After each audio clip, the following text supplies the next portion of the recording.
who's Deputy Superintendent of the Department of Financial Services, but has been working with us on this COVID situation. He's been doing a great job. Pleasure to be in the North Country today, Jefferson County. I want to thank Dr. Ty Stone for having us and the hospitality today.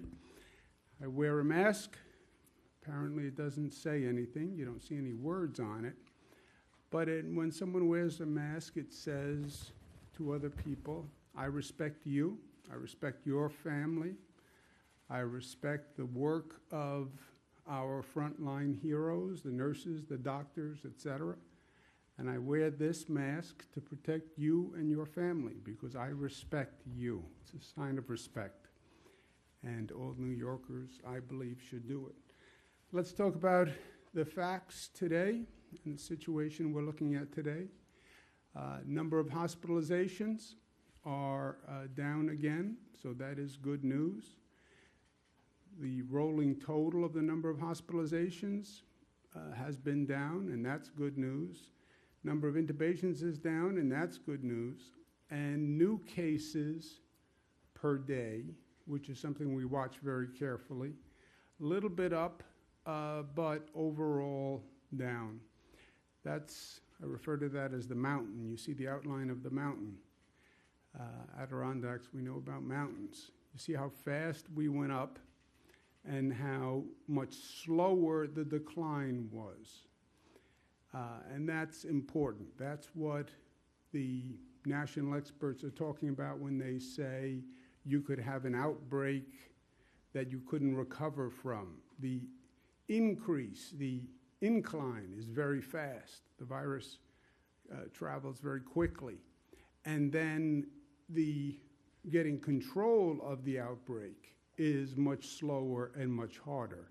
And that was the experience we had here in New York. You see how fast it went up and how many days of super effort by New Yorkers it took to get that spread under control and to reduce the rate of new cases. The number of lives lost, still painfully and tragically high. These are not numbers, these are families. These are lost individuals, their fathers and mothers and brothers and sisters, and 166 families are in pain today, and they are in our thoughts and prayers. When you look at where we are today, we're just about where we were when we started this terrible situation. So we have hopefully come through the worst. We paid a heck of a price for it, but we've come through the worst. One of the things we've been very diligent in doing is taking care of our essential workers. We owe them. You know, there's still a right thing in life and a wrong thing. There's still obligation and gratitude, and the essential workers we owe. We closed down everything. We communicated how important it was to do that, how deadly this virus was, and then we told the essential workers, but you have to show up tomorrow, even though this is a deadly virus. We need you to show up. Nurses, doctors, transit workers, police officers. We need you to go to work while everybody else can stay home and try to be safe. They made a tremendous sacrifice, and I asked them to do it myself day after day. And I told them we would do everything we needed to do to protect them. We've been doing testing of the essential workers to see if we have a problem anywhere. And good news has been the frontline workers are testing at lower rates than the general population. So downstate New York, the transit workers tested about 14% of the overall number tested positive. That's compared to New York City, where about 19.9% of the general population. The healthcare workers, 12%. Think about that. Nurses, doctors in emergency rooms, 12%. You know what that means? That means PPE works, masks work, gloves work, hand sanitizing works. How do healthcare workers have a lower percentage of infection than the general population? Because people don't wear these at home, and they don't take the same precautions. But this works. NYPD, 10%, fire department, 17%. We then sampled the New York State Police, who've been doing extraordinary work. We sampled 2,700, which is a large sample. Of the state police, only 3% tested positive. And that's general population, upstate New York, of about 12%. So that's also very good news. And then we tested the people who work at docks, our Department of Correction Services. Prisons, we've also been very careful because prisons, you have a congregate population. Wherever you have those gatherings, that's where we see that virus spread. So we did a test of those people who work at the Department of Corrections, primarily corrections officials. We sampled over 3,000, 7.5%, again below the general population rate. So that should give us all some peace of mind that the essential workers were out there, they are doing fantastic work for us, and we've made sure that they were protected in doing the work that they're doing. All of the frontline workers, public service frontline workers, tested below the general population. So we should feel good about that. Also, I want people to know that elective surgeries are going to start in 12 more counties, and that's important. We had stopped elective surgeries, so we had additional hospital capacity for COVID patients. But as the number of COVID cases has come down, we can restart elective surgeries. Also ambulatory services. So that is good news. A lot of attention on reopening now, and we're doing something in this state that no other state is doing. We are doing the most transparent discussion and reopening operation of any state. Why? Because it only works if people understand it and if people are part of it, right? This is not a government exercise that we're doing here. This is a social exercise. The 19 million people of New York State are doing this. And the best I can do is give them the information, and I believe in them, and I believe in the people, and I believe when they have the right information and they trust the information and they know the information is actually factual as opposed to some type of political jargon, they will do the right thing. And they have, and that's how we bent that curve and flattened that curve. Same thing on reopening. You will know exactly what is happening in your region, in your county. You'll know the facts, you'll know the numbers on a daily basis, and you'll know what we're doing. We heard testimony yesterday from the national experts, Dr. Fauci, who warns of suffering and death if the U.S. reopens too soon, okay? If you reopen the economy too soon, people are not taking the precautions, you have gatherings, the virus will transfer, and you'll see a spike in hospitalizations, and you'll see a spike in deaths. Okay, what's the key in that expression? The key is too soon.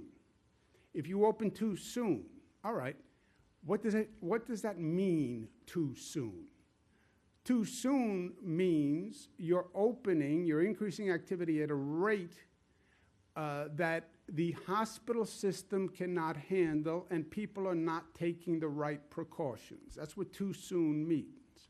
Okay, well then how do we calibrate too soon? You can measure exactly what you are doing. The red valve is the reopening valve. You start the reopening valve. Activity increases.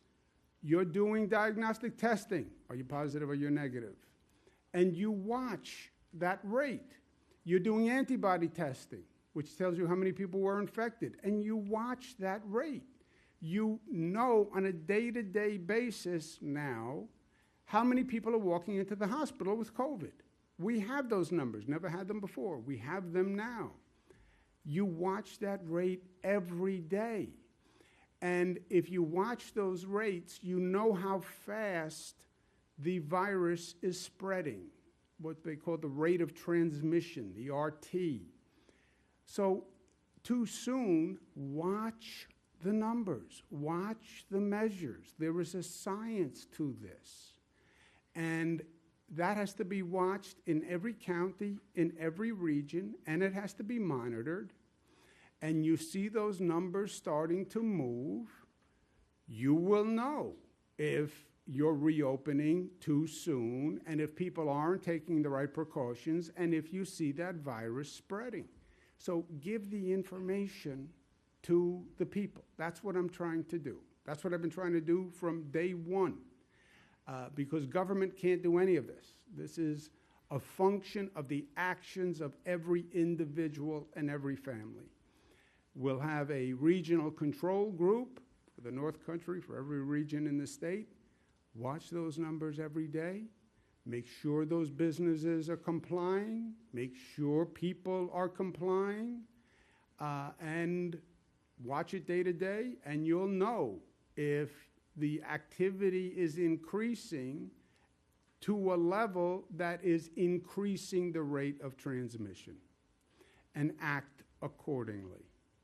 And that has to be done on a region-by-region basis. Now, also with this virus, we must stay alert because we're still learning. And what we thought we knew doesn't always turn out to be true, okay? This virus has been ahead of us every step of the way in this country. When we first started with this virus, we were told it was coming from China, right? Wuhan province, it came from China, and it's going to come from China now to the United States. Turns out it didn't come from China to the United States. It did in some parts of the country, but the East Coast, it turns out it came from Europe. I talked to everyone all day long. In the beginning of this, nobody ever said it's coming from Europe. And we had 2 million Europeans come to New York, New Jersey, the big airports, International Airport, JFK, and no one knew it was coming from Europe because it had gone from China to Europe, and then it gets here from Europe. No one knew. When this started, once you have the virus, you have antibodies, and then you're immune from further infection. That was stated as a fact. Now it turns out maybe you're not immune, even if you had it. Maybe you have some immunity, but not total immunity, we're not sure. Okay. Then we were told children are not affected by COVID virus. Great. Sigh of relief. Less than 1% of New Yorkers who are hospitalized under 20 years old. Now we're finding out that may not be 100% accurate either, because now we're seeing cases that the Department of Health is investigating, and New York is in many ways the tip of the arrow here, looking at 102 cases where children who may have been infected with the COVID virus show symptoms of an inflammatory disease like the Kawasaki disease or toxic shock-like syndrome. We have lost 3 children in New York because of this. 5-year-old boy, 7-year-old boy, and an 18-year-old girl. And these cases are all across the state, predominantly where the population is. 60% of these children tested positive for the COVID virus. 40% tested positive for the antibodies of the COVID virus, okay? That means children either currently had the virus or could have had it several weeks ago and now have the antibodies saying that they had the virus and they recovered from the virus. 70% of the cases went into ICU, which means they're serious. When you go into intensive care, it means it's serious. 19% resulted in intubation, which means they're very serious. 43% of the cases are still hospitalized. On the age, when they say children, it's across the board. It can be under 1 year old. It can be up to 20, 21-year-old. Majority between 5 years old and 14 years old. It affects children of all races. And it's not just in New York. The Department of Health sent an alert to 49 other states. Dr. Zucker has been leading this conversation nationwide. 14 other states are now investigating cases in their state for possible inflammatory disease for children related to COVID. 5 European countries are now looking at this. Because it happened after the fact and does not present as a normal COVID case, it may not have been initially diagnosed as a COVID case. COVID cases are normally respiratory. This is not predominantly respiratory. It's an inflammation of the blood vessels, which could affect the heart. So it's more of a cardiac case than a respiratory case, which is a new manifestation of the COVID virus. Department of Health is being very aggressive in doing the investigation and also talking to other states, countries about what they may have learned, partnering with Rockefeller University and the New York Genome Center to see if there's anything in the DNA of these cases. But parents have to be aware of this. The predominant signs: fever, abdominal pain, skin rash, other symptoms, change in skin color, difficulty feeding, trouble breathing, racing heart, lethargy, irritability, or confusion. So it's a wide array of symptoms, as you can see, which makes it even harder for a parent to know exactly what they're dealing with. If your child has been exposed to someone who had COVID, even if it was several weeks ago, that is a special alert in this situation. Department of Health has told the hospitals in the state to prioritize COVID testing for children who come in with any of these situations. And if you want more information, this is the health site to go to. Now, as a parent, I can tell you, this is a parent's worst nightmare, right? To have a child, we thought that children were not especially affected by the virus. To now find out that they might be, and it might be several weeks later, this is truly disturbing. So we raise it because it's something that parents should be aware of. We're still finding out more about it. We're working very aggressively. The more we know, the more we'll communicate. For now, everything we know is on that website, but if parents say, you know, should I be concerned? You should be aware. You should be aware. First job is to protect our children. My baby is 22, not really a baby anymore, she likes to tell me. She's theoretically, this is 21 and below, she's 22. Maybe I have nothing to worry about. I still worry because that's what you do as a parent. You worry.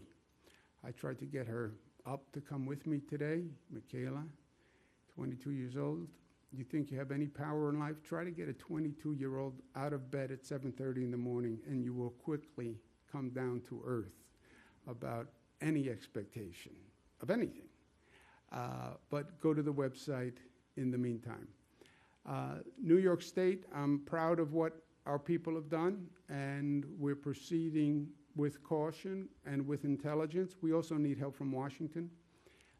I understand the federal government has said, you know, it's up to the states, it's up to the governors. Great. But we need help to make this happen. And we need help from Washington. I think that the decision or realization that it should be done state by state makes sense. But it doesn't mean the states are on their own either. And we need federal legislation. We need what's called state and local aid. Our state budget, our state economy has suffered.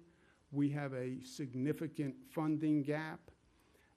and states need assistance. New York has about a $61 billion funding gap, which is a very, very serious funding gap. Who does the state fund? If we don't have funds in our budget, what does it mean? States fund local governments. We fund police, firefighters, and schools.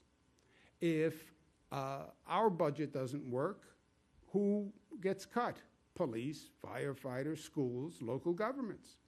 The very people who we need to fight this virus, and the very people who we all call the essential workers and the heroes who have been doing a great job. Then how do we not give them the support that we need?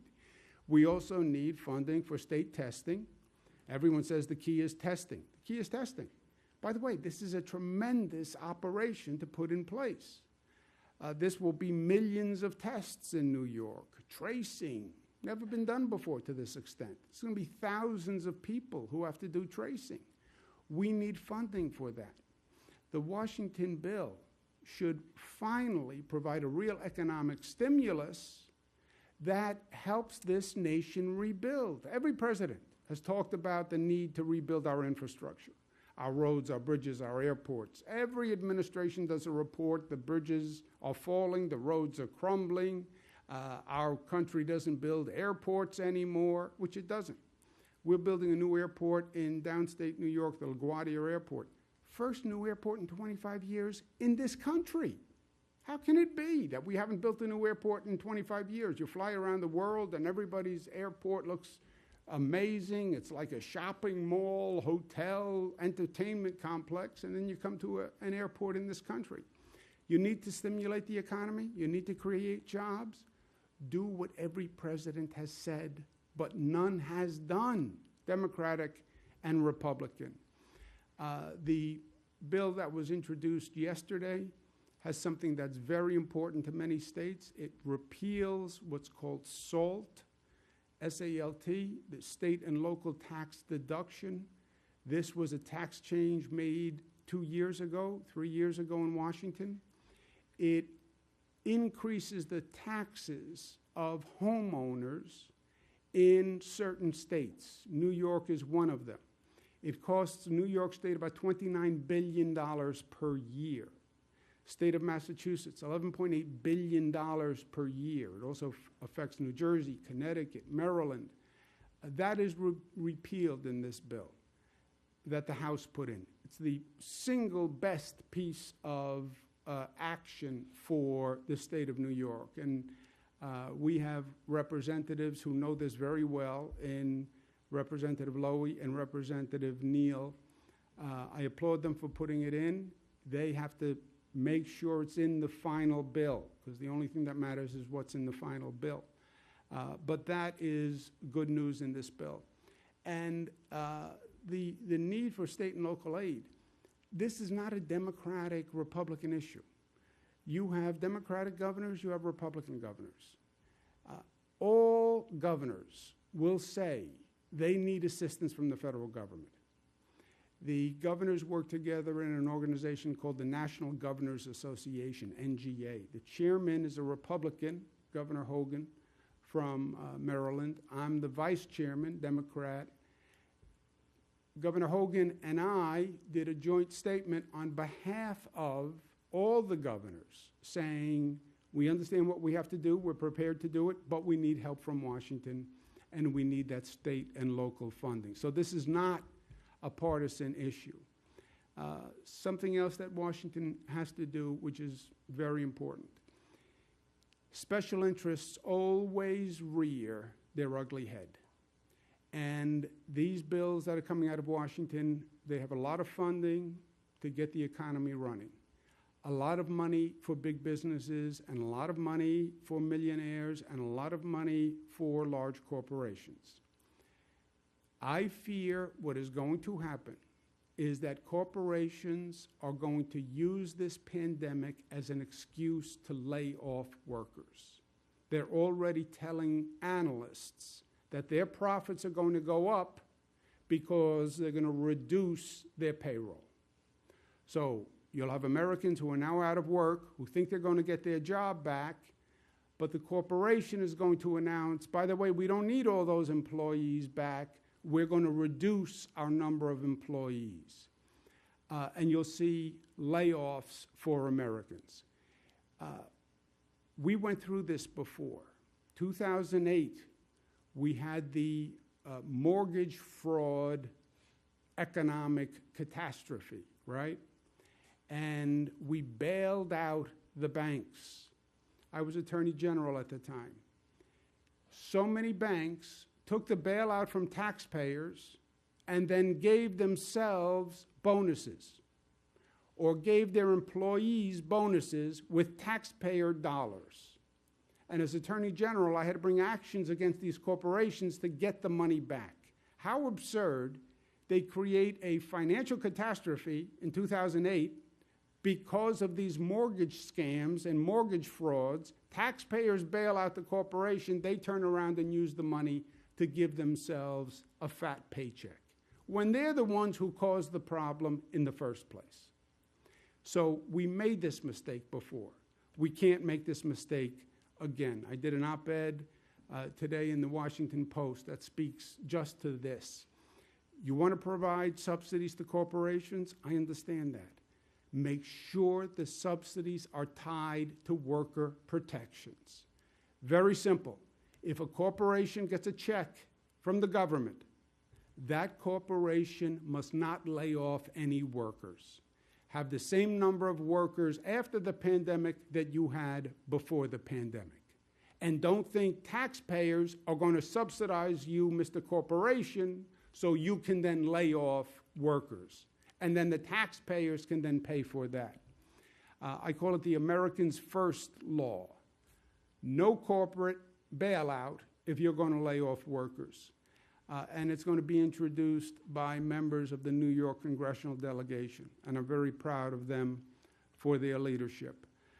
If we get that Washington bill passed, then it's going to make a significant difference because it's going to give states the ability to do what they need to do to reopen. And we can take it from there because we are New York tough, which is New York tough and smart and united and disciplined and tough enough to love. Thank you. Questions? Governor, good afternoon. Jeff Cole from Channel 7 here in Watertown. Hoping to be able to ask you a couple of questions. First, welcome to Watertown, and welcome back to the region. It's good to have you here. First question, what's the future of state prisons? The budget gives you the authority to close as many as you see fit, and now that we have this political climate and the fiscal climate, many corrections officers' families have a lot to worry about. They're worrying perhaps about their job at a state prison right now.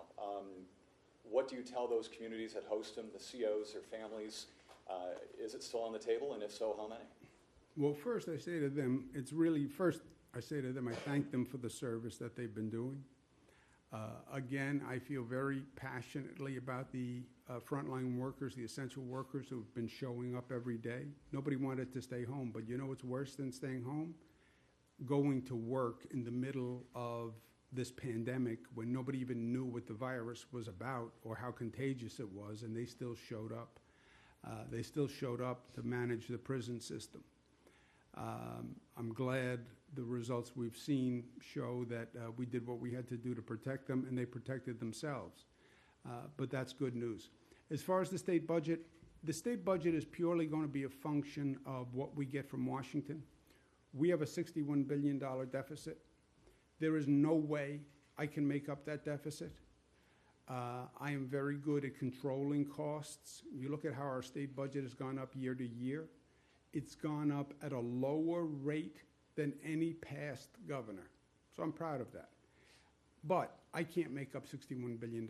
And it's going to be purely a function of what happens in Washington. If they act responsibly and they give state governments the assistance they need, just to balance the books, we just want to balance the books, then we'll proceed with the budget plan that we had. But if we don't get Washington to act intelligently, which wouldn't shock any of us, right, we're going to have a serious problem. And I can't tell you what actions we would need to take to fill that budget hole because we've never been here before. It's a larger budget hole than this state has ever faced. Second question, unemployment. I know the system has paid out 3 times as much since last year, compared to last year in like 6 or 7 weeks. It's still a problem, though. State Senator Patty Ritchie's office tells me today that they've had hundreds of calls this week from people that are still concerned. The senator, along with some other senators, started a website, fixdoldisaster.com, and they've called for the commissioner to step aside. That prompted a response from your office, from a spokesperson, calling it cheap shots from cheap politicians. Is the system fixed? Is there a problem still? And to the senators that are asking questions for their constituents, are they cheap politicians? Look, is it a cheap shot? Yes, it's a cheap shot. Let's look at the facts. And I understand that it's easy to pander, you know. But let's just be a little honest here. The states have unemployment systems.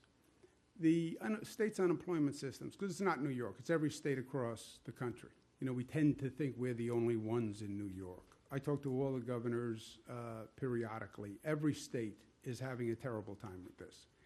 Normally, a state unemployment website would handle several thousand calls, okay?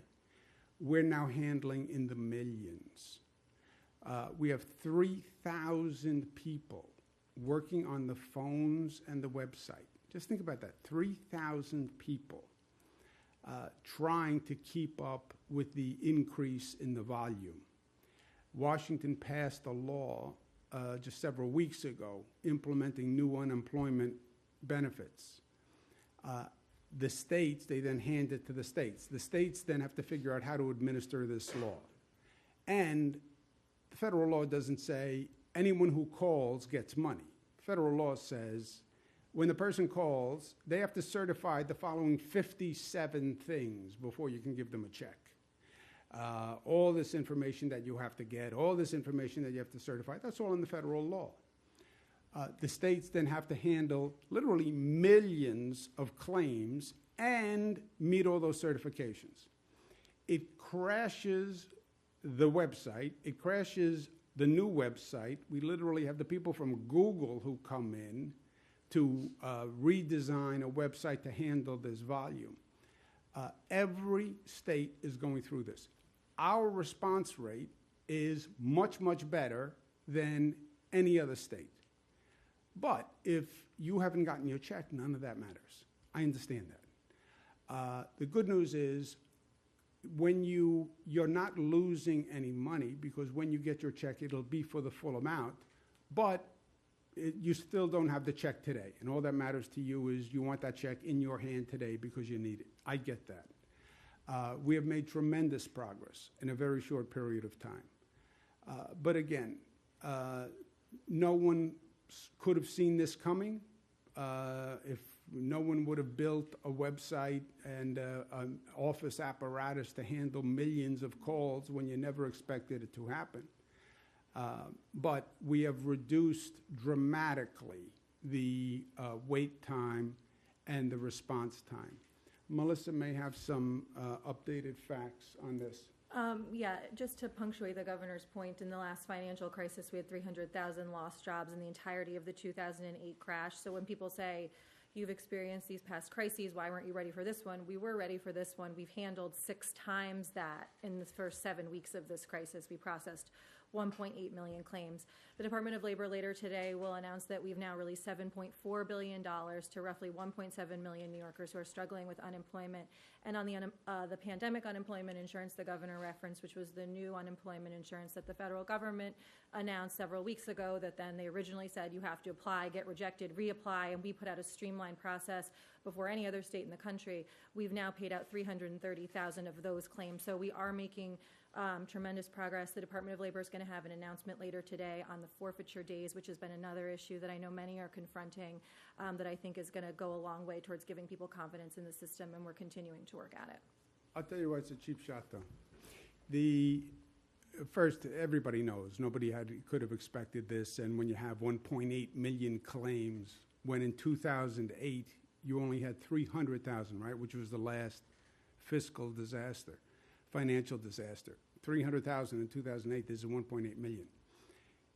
What's going to happen 2 months from now? I'll tell you what the cheap shot will be from a politician. few months from now when this is over, they'll find someone who got the benefits who didn't deserve the benefits, right?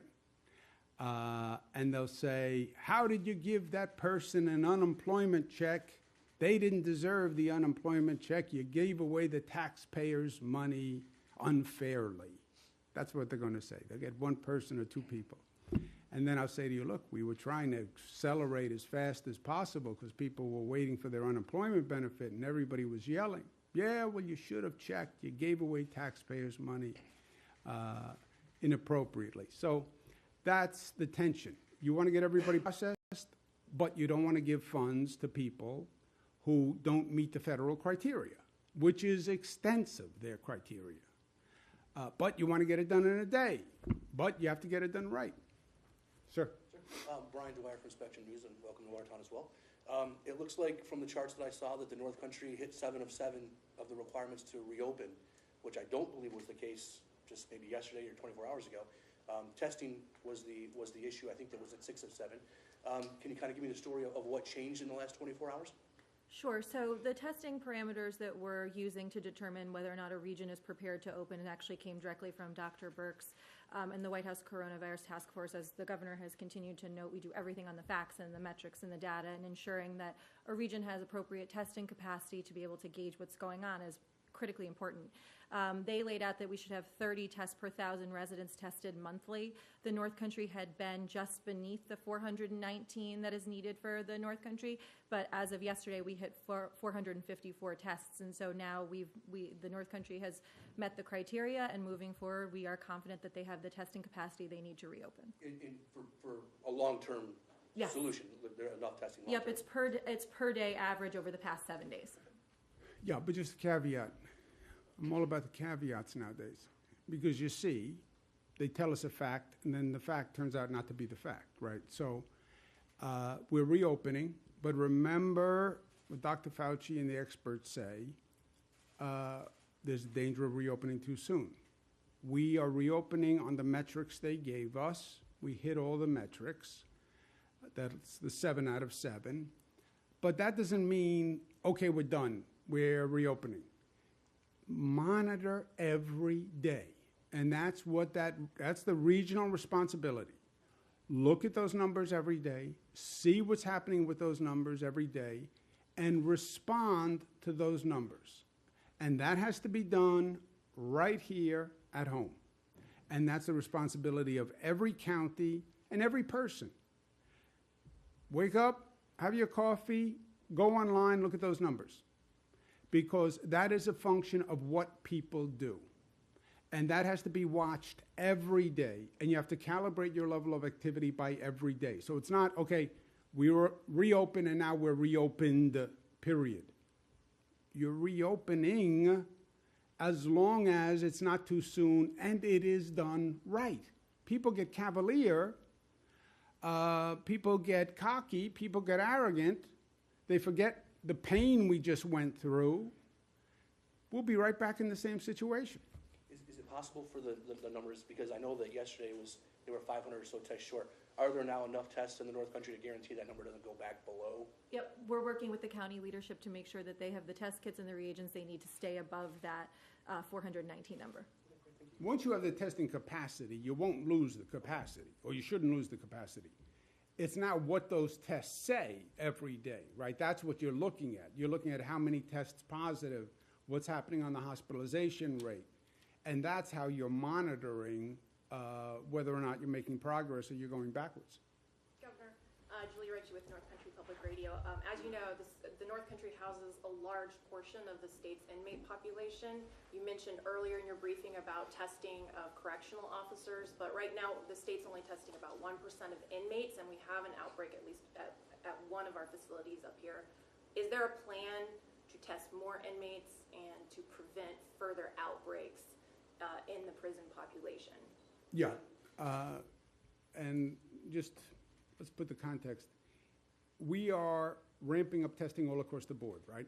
That's what everyone says, ramp up testing, ramp up testing. I'm asking for additional funding to ramp up testing. North Country just came up to the standard of testing they need.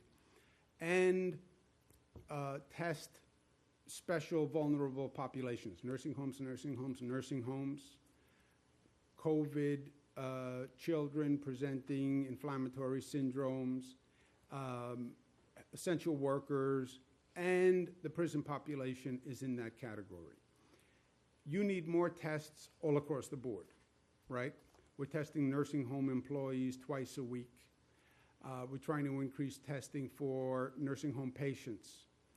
So you need more testing across the board. As we get more testing capacity, then we can do it in all the vulnerable populations, including prison population.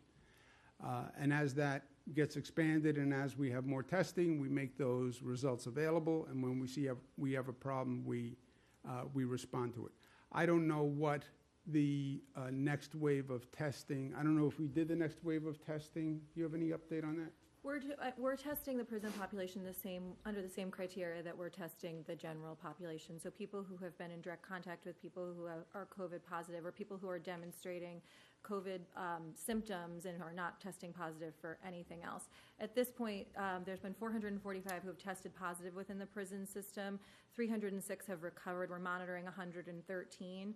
I don't know the specific outbreak you're referencing. I will look in Green Meadow, so I'll look into that as soon as we're finished this and get you a more specific answer back. But if there's more testing that's needed because there's an outbreak, of course, that will be ramped up. And the prisons have done a great job so far in terms of making sure everything is properly disinfected, getting hand sanitizer to the prisoners, and making sure that everything is being sanitized after every meal, after showers, et cetera. So they've done a tremendous job, the corrections officers, under very difficult circumstances. But as we continue to increase testing capacity, as the governor says, we will increase it across the board, including in our prisons. I'll tell you, I was shocked at how low the infection rate was for the correction officers. Less than the general population. And they're in the prisons, obviously, all day. And you can't avoid contact with prisoners when you're a prison guard. So it speaks very well of the correction officers, but it's also an insight into the prison population because, and we'll check the specifics, but if you had a significant problem in a prison, you wouldn't have that low a number of the correction officers infection rate. And we didn't see any deviations in those rates. It was uniform across the board. On Fort Drum, they're relaxing restrictions a little more quickly than the state is. They've opened up barber shops again this week and the fitness center. Does that undermine or conflict with what the state is trying to do when you have this large population here in Watertown moving a little more quickly than what you've laid out? Look, I hope they're right. I hope they're careful, right? You have a lot of states that are moving quickly. I understand the pressure. I feel the pressure. I get it. I get it in stereo. I get it. I understand it personally. I understand it socially. I understand it economically. And as governor, the state is taking a terrible beating every day. That economy is slow, right? Because the state budget is just a function of the overall economic budget. And I don't know what Fort Drum is doing in particular, but look, the CDC came up with guidelines that said, the federal government said, and this is a federal government that's very aggressive about getting the economy going. And that federal government came up with CDC guidelines that said, don't start to open unless X, Y, and Z. And some states are opening even though they didn't meet X, Y, and Z. I don't understand that rationale, right? No one says that the president isn't very aggressive about opening the economy. His agency, the CDC, said you have to hit X, Y, and Z. So I'm saying we have to hit X, Y, and Z. That's our criteria, basically. So I can't speak to anyone else. And again, I don't know what Fort Drum is doing or not doing. Last question. Hi, I'm Rachel Burt from the Watertown Daily You have Times. a very attractive mask. I have this you. very boring, bland mask. Yeah, this used to be a dress, and now it's a mask. That is a nice one. So California announced that the state colleges will not be opening for the fall, and they will be all online at least until January. So given that New York has a similar structure, do you see us following suit with SUNY schools, and when do you think that decision will be made? I don't know. I don't know. I understand what California did. This situation changes my perspective is the situation changes so fast, and the facts change, and assumptions change, and everything changes.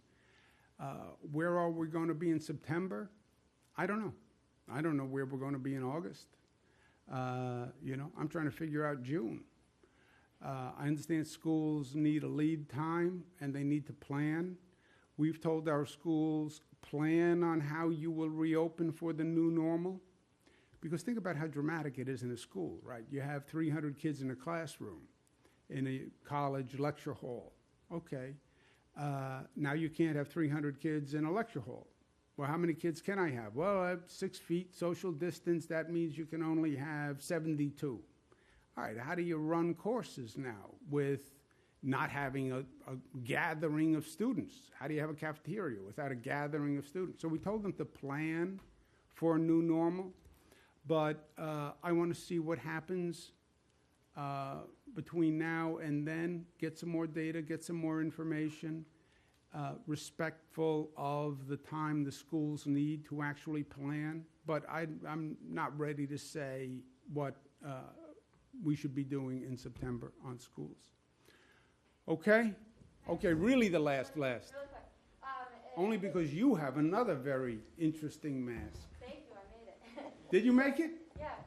So starting with the requirement for nursing homes to be testing employees 2 times a week, some local officials here expressed concern about not being able to have enough tests to be able to do that. Does the state plan to supply the test, or what do you do to help in that situation? Yes.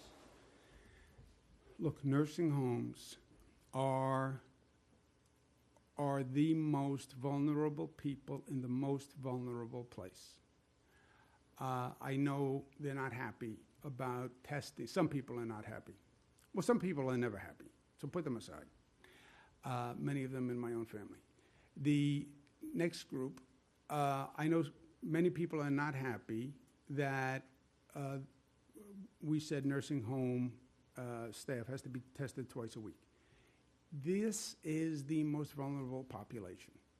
And if you only test once a week, let's say the test is on Monday, that means somebody could get infected Tuesday and go to work Tuesday, Wednesday, Thursday, Friday, Saturday, Sunday, and infect people. So twice a week is not that dramatic. We will help them with the number of tests. The test will be no cost to the employees. And yes, it's a inconvenience. It's a pain in the neck, but we'll help them get the tests. And it is an extra activity. But I think, look, we have to be able to say, we did everything we can, right? We have to look at that death number every day. 166 people died. The only way you put your head on the pillow at night is you say, I did everything I could. They had a hospital bed. They had the best nurses. They had the best doctors. They had ventilators. They had the best treatment. We did everything we could do. Up until today, as I am before you, I can look you in the eyes and say, we did everything that we could. As a society, you can't save everyone. You're going to lose people. That's life. That's somebody else is in charge of that. Much higher pay grade. But we did everything we could. I want to make sure the same is true until this is over. We did everything we could. And testing staff twice a week, yes, it's onerous, and I understand it's a pain, but we have to do everything we could do, and testing twice a week, I know we can do, and I will help them get the tests if they can't get them. Thank you very much for having us.